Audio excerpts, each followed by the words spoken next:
Commander Fozzer. Don't want to kill him. Yep, there we go. And welcome to Top Shift, episode 104.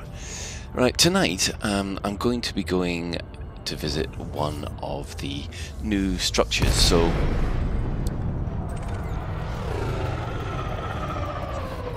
spoilers, as usual. Spoiler warning is enforced.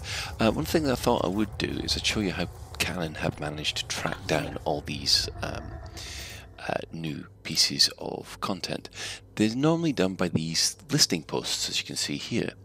Now what happens is that they normally come in groups of 3 in completely different systems. So you scan each of those 3 because they've all got the same identifier number, and they'll either be A, B and C. And what they'll do is they will cross-reference wherever the 3 of them are, form a kind of triangle, and then you cross-reference the systems that are in between, and it will also supply a load of coordinates in order to pinpoint where these radio signals are. It's quite a clever little technique. Canon have got extra tools which allow them to basically practically pinpoint these things with a lot of accuracy. As you can see here, the data link scanner doesn't work. You just scan it as per normal. But the one that I am going to take you to today is a prison colony. So, spoiler warning in effect. It's one of my favourite ones, this one, because you can see it's in the middle of a canyon. So at this moment in time, I could just quite simply play the Airwolf theme tune, and it'll be a laugh. So you can see the shadow of the Sanctimonious fly across the shadow, the mountain there. That's always a good lighting effect. That. And boosting through here would, in an Imperial Eagle, would probably get the pulse thumping quite well. And up ahead you can see the green mist of some kind of Thargoid attack. So, oh, by the way, you'll notice that the head might seem a bit wobbly. I'm actually using the new ED tracker for this one. I'm finding it very much an improvement on the previous version, and there we have it. Oh, nothing up there. You see, the reason I looked up is that occasionally you might get a Thargoid vessel appearing, and it does seem to engage the base, and the base's automatic defences fire back. However, there have been reports of the bases actually firing on ships as they approach. So what I'm going to do is I'm going to take a kind of hide and seek approach, so that the guns don't have line of sight on me. So I will just duck down here, I think, and then head out in the SRV. As of this moment in time, Elite Dangerous has now been patched yet again. It's now at 3.1.2. A couple of good fixes in there, especially from my point of view, is that the Thargoid massacre missions are working again, so I'm actually making a little bit more cash while flying around blowing away those sorcery things. So we'll just have to wait and see if any more patches come in over the next couple of weeks, I think. Let's get this thing on a move. Leave the Sanctimonious behind. And off we go.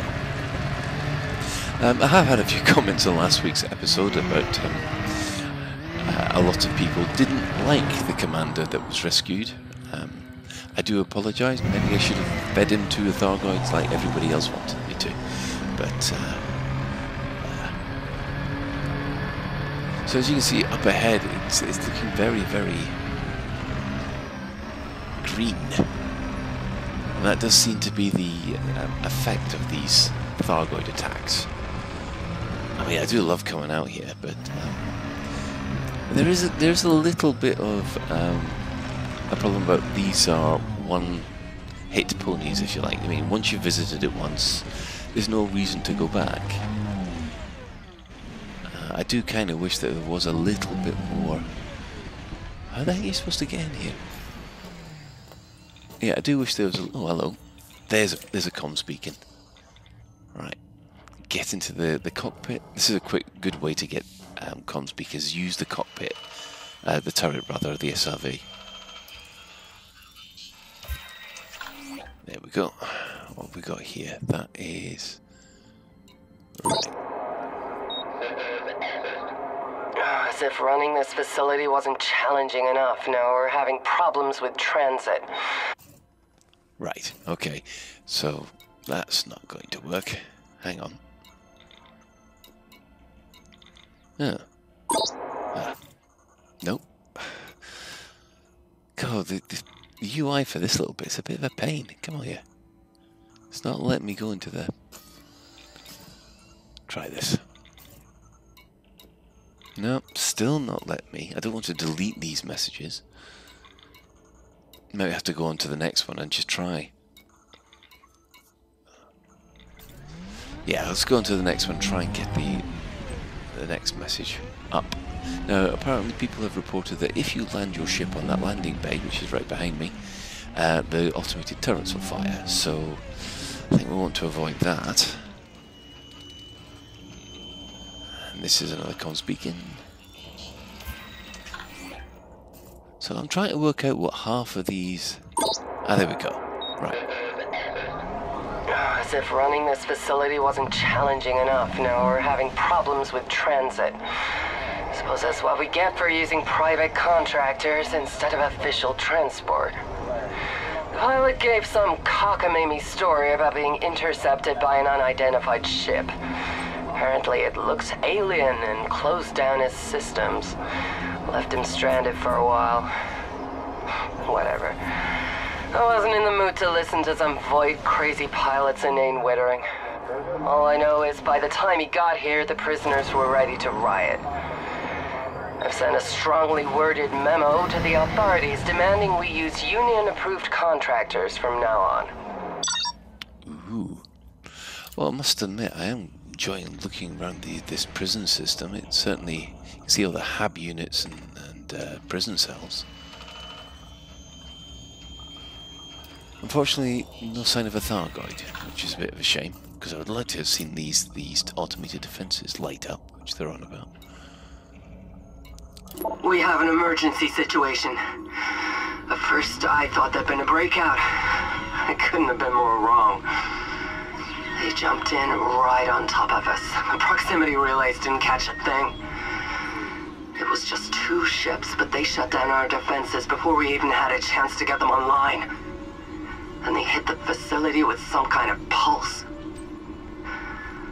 Life support is still functional, but all other systems are fried.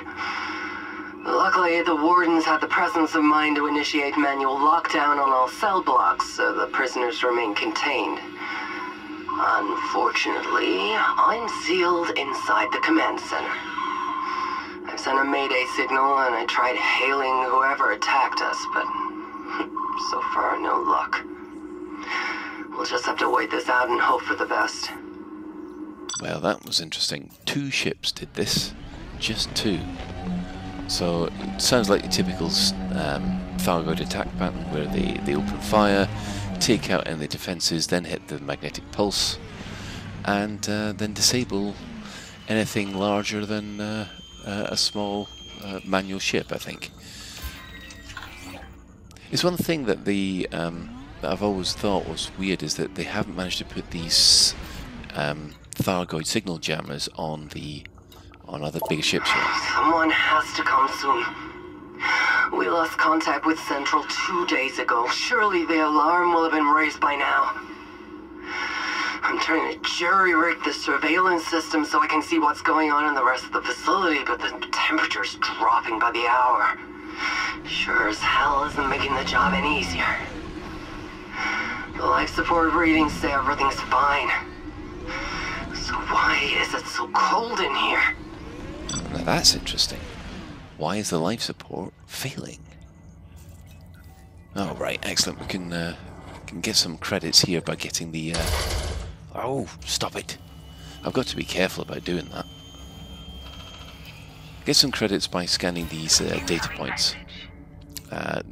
It can make it worthwhile for visiting these just for these little... It's gotta be at least 20 below in here. My hands are numb.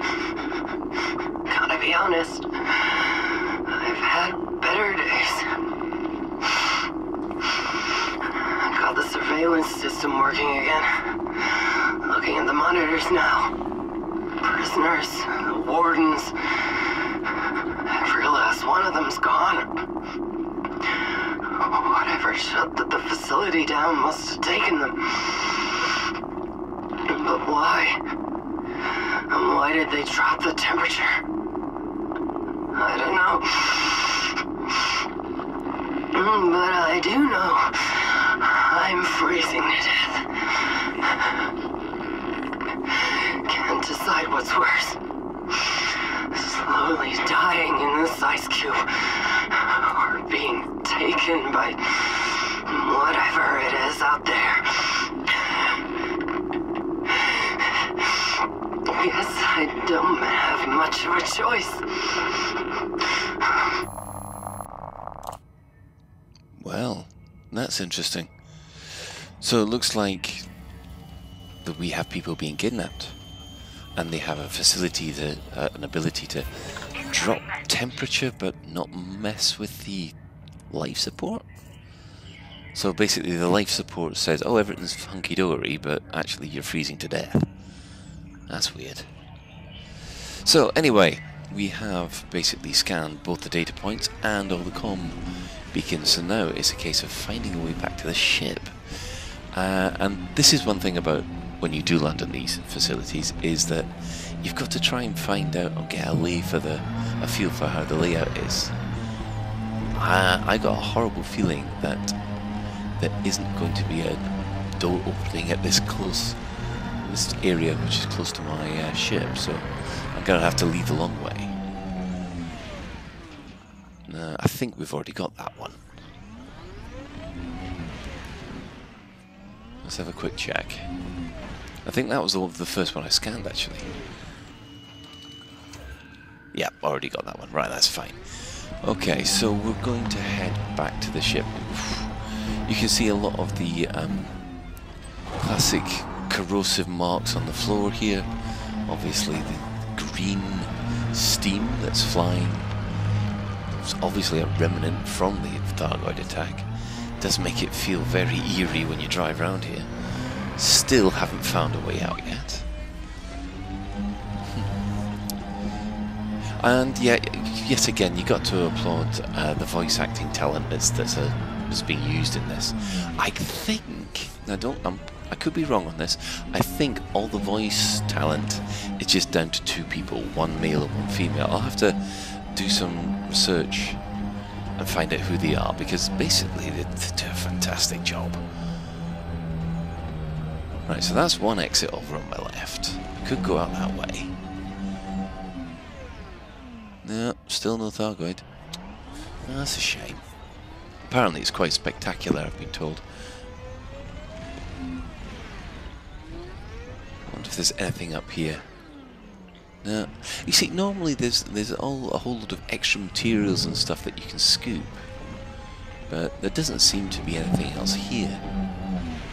Oh, there looks to be an exit. I think we'll... Yeah, over there. I think we'll take that one. Head back to the ship that way. I think that's the way we came in, actually. In some of these base facilities, of course, if you disable computers or power plants, it goes and opens doors within the facility that you can drive into and find more stuff to scoop or scan, but I don't think there's anything extra here, which is a bit of a shame. But still, it's a very atmospheric thing to drive around. Right, so let's go around the long way and see if we can get back to the ship. So, yeah. So what are they doing with these humans? Are they taking them back and experimenting on them? Are we nice to eat with, because we're crunchy, especially mixed with ketchup. Are we being brainwashed and sent back to humanity as a fifth column? Because that's come up in a few things in the official lore. There's this supposed to be Thargoid cult that thinks that the Thargoids are some kind of purging god. Right, where's my ship? Oh, it's over the other side. Right, that should be easy. I must admit, I do like where they've placed this base. Ow. I'll have a quick look back at it. Oh, there we go. That looks nice. Oh, balls! I didn't mean to do that. Oh. Ah, right. I probably missed anyway. I hope so.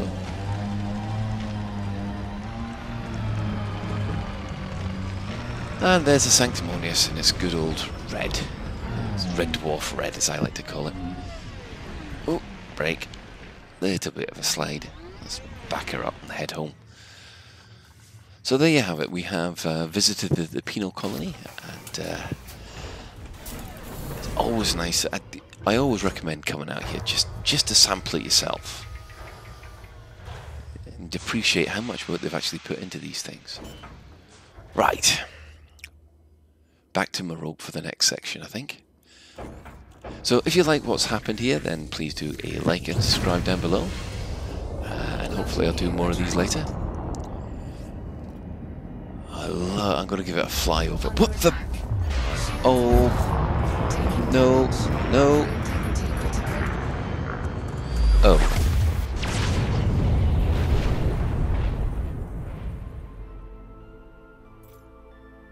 Bugger. Well, that didn't go to plan. Right. Well, there's a life lesson for you. Don't fire on the base. Oh, bloody hell. Well, I guess on that literal bombshell, I'll have to leave it. And thanks for watching. Yeah, like I said, like and subscribe if you like what you do, what was happening before, and click on any of the affiliate links if you find them useful. So, thanks for watching me die, and hopefully until the next one. Good night.